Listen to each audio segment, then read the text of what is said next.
you've had a bit of recovery time, let's say, for the last while since you fought. How's it been? Yeah, it's been good. Like, well, it's been as good as it can be. I'm very proactive with my lifestyle. So to have like, I like the first 2 weeks I had that. In fairness, it was 2 weeks of being in pain with my hands. So like after the fight, I was just constantly in pain. Mm-hmm. But it was nice to just unwind a bit, like get my mind off everything because I had very active year. You know what I mean? But like 2 weeks is enough for me. I swear to God, I was just wanting to get back training straight away. Like, Yeah.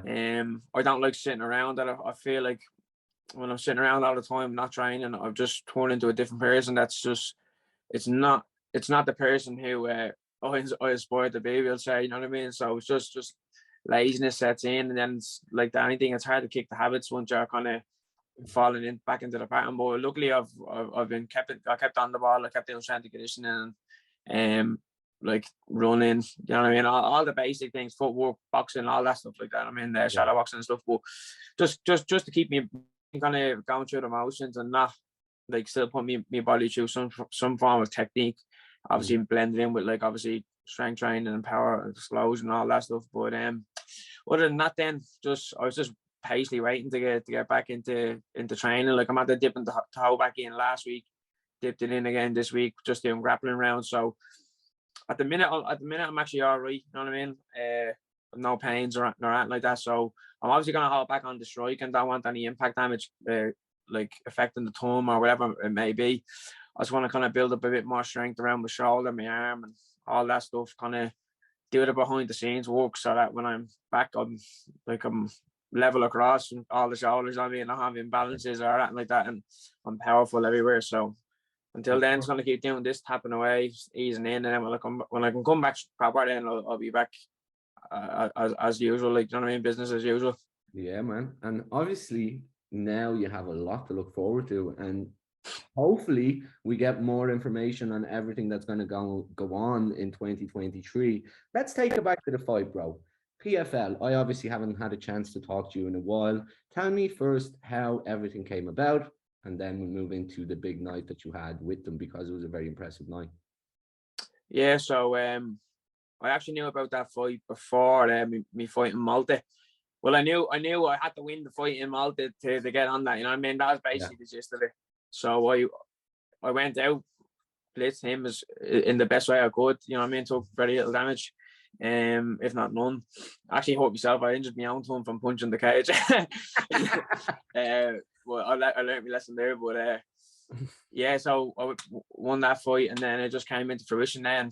Because they had their eye on me, PFL did. So I just had to perform and prove I was worth having an eye on. You know what I mean? Just came about then. Literally, I was out of that fight, and within by the next week, I knew I was fighting for PFL. You know what I mean? So I was straight back in. I actually got COVID over in Malta, so I came back, had COVID over here, so did me isolation, and then just got stuck into training. Then for the next one, literally 4 weeks straight after the last one. You know what I mean? So it was good. I felt good. I felt strong. I felt fit. I felt everything was there. Timing was there. Didn't kill me body either in the camp. I actually got a skin infection and I couldn't do a lot of grappling training, so I had to just do a lot of striking and pad work and stuff like that. So I didn't really as often as I would have liked for that PFL camp, but obviously it didn't seem to have any impact on my performance. Not at all. Not at all. And tell us, obviously, for those of us that don't know, you've had a bit of experience now. Obviously, you traveled to Malta, seen how things are over there. Obviously, it's a big enough show, but not big. You've also had the experience of Bellator now, and Bellator Dublin, which is fucking huge. Let's be honest, it's probably their biggest shows in Europe. And now the PFL, bro. Looking back on it now, how do you reflect on the whole experience? Yeah, it was good. Like it was just. I don't know, most fight shows are the same, you know. Realistically, like when you go away, it's kind of the same processes. But PFLs are very straightforward. Like you're always a text away from having something sorted for you. No, they looked after me well. I was just treated very well. You know what I mean? So that's all I could really ask for. And then like that, they gave me the chance, because we done a lot of talking to them and stuff like that over the weeks. And 1 second, we've done a lot of talking to them now over the weekend. Obviously, they got to see some of the personality or whatever like that, and luckily they gave me the ESPN slot, and from there something just switched in my head to like switch up the level I know I can bring it. You know what I mean? And I just felt like right now this is the stage where we can let everything go, hold nothing back, and show what we're actually capable of doing when we don't have any doubts or anything like that to incline me from or deter me from winning. You know what I mean? So all the things that are going through my head, I just felt indestructible. You know what I mean? And over the course of the week, my confidence grew, and I was very calm, and the wake up was handy. And you know what I mean, it just went too good for me to not capitalize on it the way I did. You know what I mean? All that was left for me to do was perform. And I always say to everyone, like, I can talk about how good I am and blah blah blah, but just watch me perform. You know what I mean? That's where you're gonna see how good I actually am. You know what I mean? And I'm not like, I don't need to keep bragging about it as much as maybe I should in fairness. Well, But no, just fairness, right?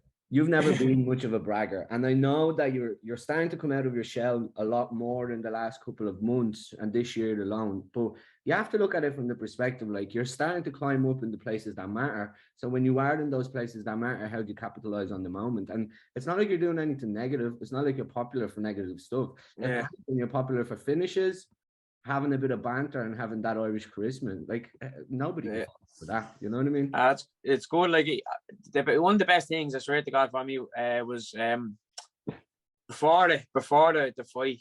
I thought, like, me obviously me coaching now, because I informed him how the fight was gonna go. I literally said it word for word that I was gonna hit him so hard that he either get sparked out or that he's gonna engage in a wrestling clinch.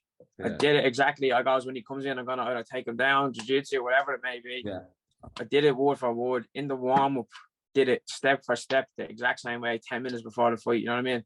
So, like, and I had a lot of good eyes on me. I had, like, all the camera crew watching. Faraz Habi was watching, and you know what I mean, these kind of MMA legends and stuff, they're all looking at you. And on the night in that change room, I felt flawless. You know what I mean? Even in the warm-up, and I just knew I was feeling myself so well. I was like, this is gonna go smooth. You know what I mean? And I just believed in that and performed, did it exactly like I said I would. So that made it a bit sweeter afterwards. I came back to John and Dave, and I was like, I see, I told you that this was where I was going to go. So me and Dave did a lot of pad work based around how we thought it was going to go, and it paid off. Like, obviously I didn't get to spar as much for the camp, but the amount of pad work I done and the amount of, like, time just in them striking exchanges on the pads, obviously just ingrained in my head just to unload on the night. You know what I mean? And I just went in and subconsciously just consciously but subconsciously just went in and let everything go. Like, too right, man. And the result, the fight was fucking impressive. It was a viral moment, and look, I'm sure you impressed a lot of people, and not just the PFL people. Do you know what I mean? I'm sure there's a lot of people who probably thought of signing you up, and now they're like, fuck, I missed that chance, huh? Good place to be in, isn't it? Not bad, yeah. I've been in worse positions in my life, definitely.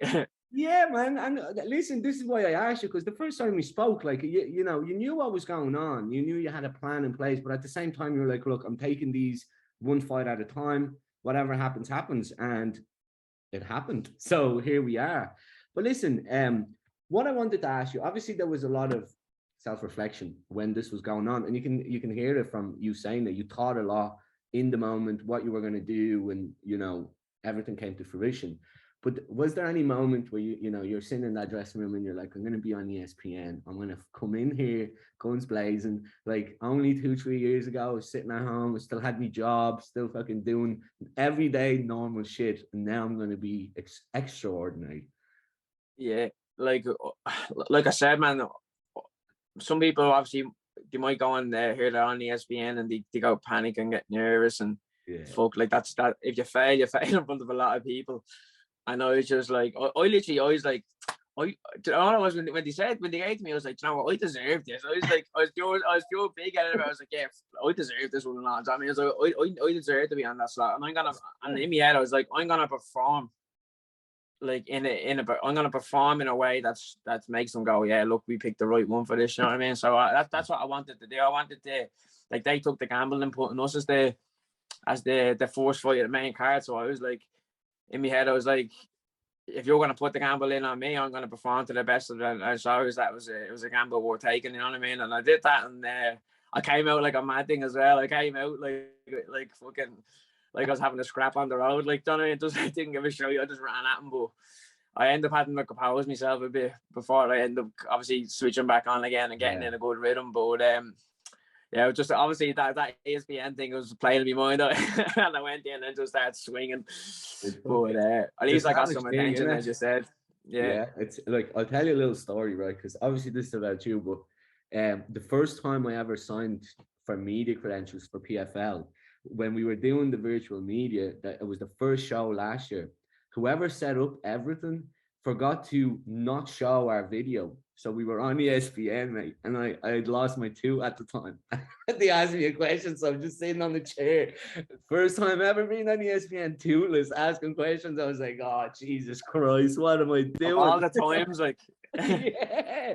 Well, listen, it's impressive. And one thing that I will say to you, I am definitely looking forward to seeing the season unfold, because I think as much as everyone wants to be free and having their own decisions, I think having a list of fighters who you're possibly going to fight will let you do a lot more tactical and, you know, whatever else thinking. But in regards to that, then I know you'd mentioned a bit before we recorded stuff. So for 2023, what does it look like? Are you going to be incorporated somewhere into the finals for the US, like the standard league that they have, or is there talks of a different league completely focused on European shows? We're not too sure yet. As far as I know, it's like they're 50-50 whether I'm gonna do a European one or the American series. But it's all just kind of talk at the minute. You know what I mean? It's not a lot of like confirmation. It's just maybe this, maybe that. So I don't know really. I'll be ready for whatever.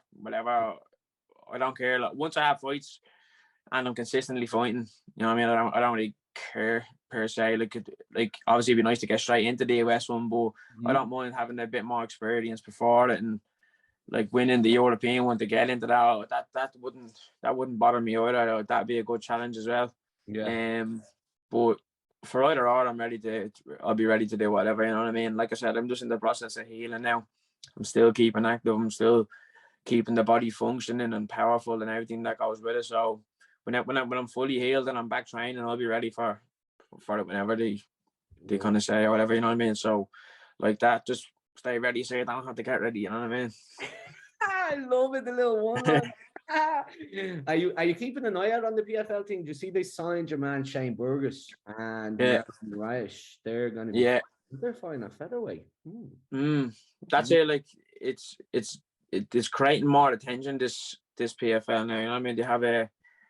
They have a lot more big names there now, a few more names that spark the interest. You know what I mean? So it looks like it can grow to something. You know what I mean? It's just a matter of me making sure that I can grow with them as well. You know what I mean? I just want to be making sure that I'm getting looked after, and if I'm fighting these top lads, you know what I mean, I'm getting well paid for it. You know what I mean? Because that's you're stepping up a level. You know what I mean? So I'm more than capable for doing that.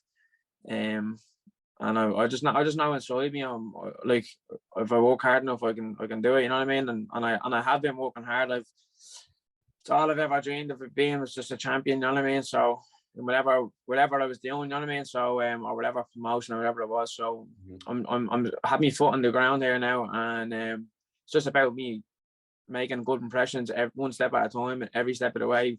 Keep doing the right things, keep performing, and just let it all come out of me in the cage. You know what I mean? Hold nothing back and be the best mixed martial artist I can be.